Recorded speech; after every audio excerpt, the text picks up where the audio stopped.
अस्सलाम वालेकुम वरहमतुल्लाहि वबरकातुहू। Welcome to basic master tutorial. और आज हम आपको बताएंगे वो तमाम तरीक़े जिनसे आप एडोब फोटोशॉप में अपनी तस्वीर का बैकग्राउंड रिमूव कर सकते हैं।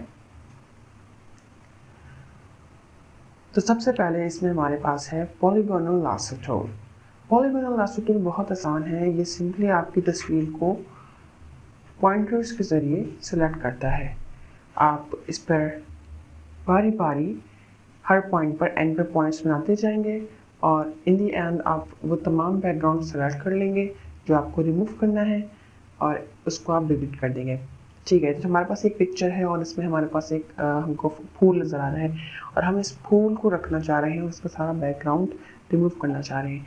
तो हम पॉलीगोनल लासो टूल से स्टार्ट करेंगे और बहुत ही एहतियात के साथ हम इसके सरफेस को सिलेक्ट करते जाएंगे। बारी बारी हम तमाम एरिया को सिलेक्ट करेंगे, हर पॉइंट से आगे बढ़ते जाएंगे हम।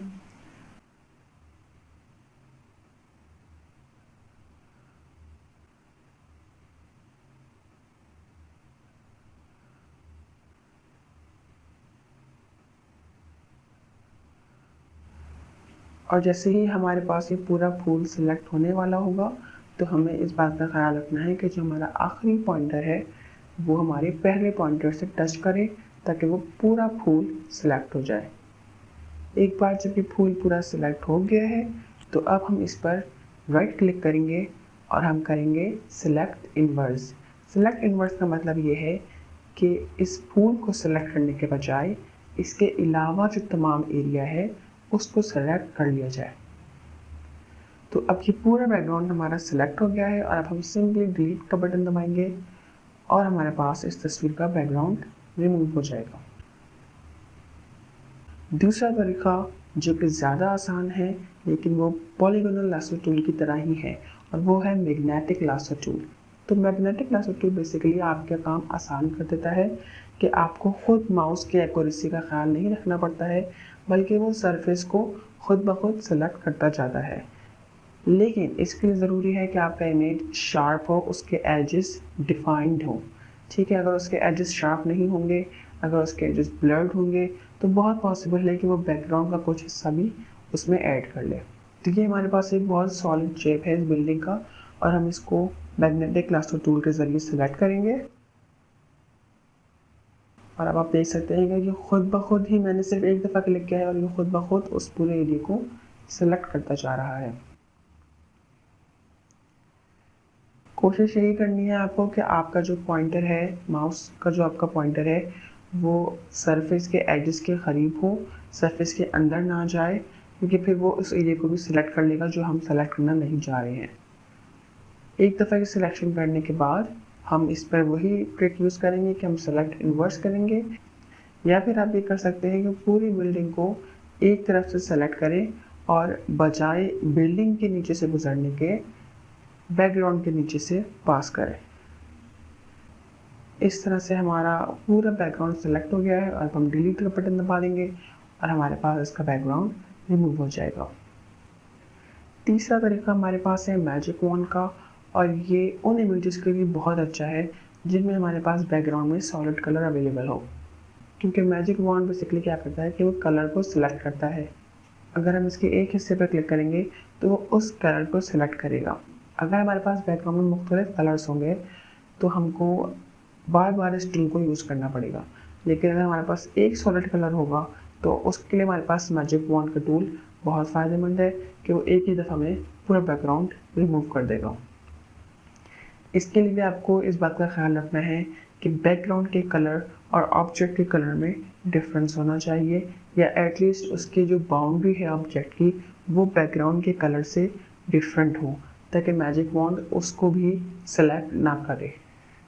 मैजिक वॉन्ड को ज़्यादा इफ़ेक्टिव बनाने के लिए ज़रूरी है कि आपके पास जो टॉलरेंस है वो कम से कम सेट हो। टॉलरेंस का मतलब ये है कि वो एक ही कलर का कितना शेड सेलेक्ट कर सकता है एक वक्त में। ठीक है, तो अगर हमारे पास टॉलरेंस बहुत ज़्यादा होगी तो वो एक ही कलर को दूसरे कलर में बआसानी मिक्स कर देगा और हमारे पास वो रिज़ल्ट नहीं आ सकेगा जो हम चाह रहे हैं। लेकिन अगर इसकी टॉलरेंस बहुत कम होगी तो हमारा काम बढ़ जाए और हमको बारी बारी छोटे छोटे एरियाज को सेलेक्ट करना पड़ेगा। तो इसलिए आप अपनी ट्रायल एंड एरर से इस बात को चेक करें कि कौन सा टॉलरेंस लेवल आपकी तस्वीर के लिए बेहतर है।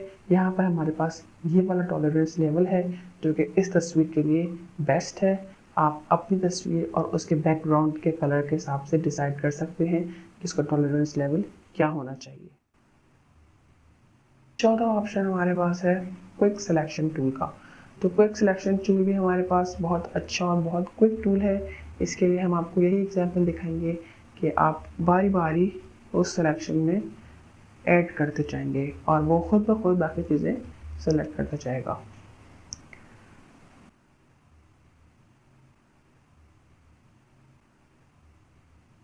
तो ये इसने बहुत जल्दी से आपके पास पूरा बैकग्राउंड सेलेक्ट कर लिया है। हम सेलेक्ट इन्वर्स करेंगे और अब हम डिलीट का बटन दबाएंगे और ये बैकग्राउंड हमारे पास डिलीट हो जाएगा। इसके बाद जो मैथड हम डिस्कस करेंगे वो है ऑब्जेक्ट सिलेक्शन टूल। और ऑब्जेक्ट सिलेक्शन टूल आपको रिसेंट वर्जन्स में मिलेगा, ये पुराने वर्जन्स में अवेलेबल नहीं है।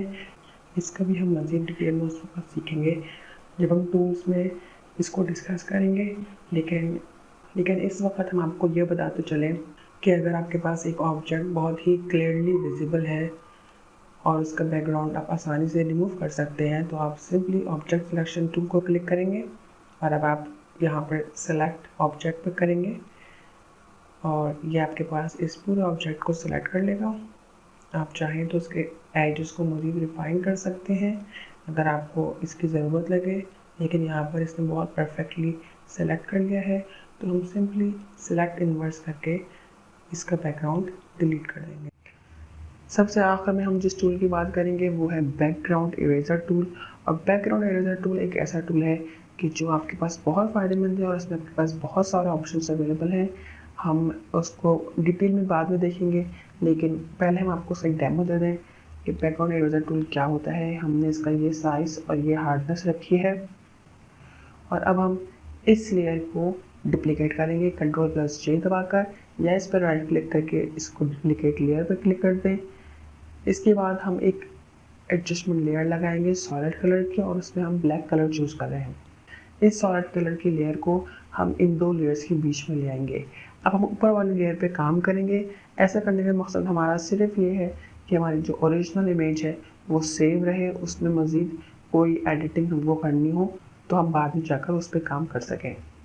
तो हम जैसे जैसे क्लिक करते जाएंगे ये खुद ब खुद जो है वो बैकग्राउंड को इरेज करता जाएगा।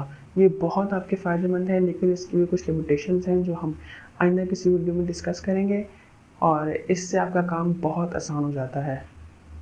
एक दफ़ा आपके पास बैकग्राउंड में सॉलिड कलर आ जाए और आपके ऑब्जेक्ट से वो कलर डिफरेंट हो तो आपके लिए उसको रिमूव करना बहुत आसान हो जाता है कि आप मैजिक वॉन्ड से उसको बआसानी रिमूव कर सकते हैं। उम्मीद है आपको हमारा ट्यूटोरियल पसंद आया होगा। मिलते हैं अगले ट्यूटोरियल में नई किसी ट्रिक के साथ। जब तक के लिए अल्लाह हाफ़िज़।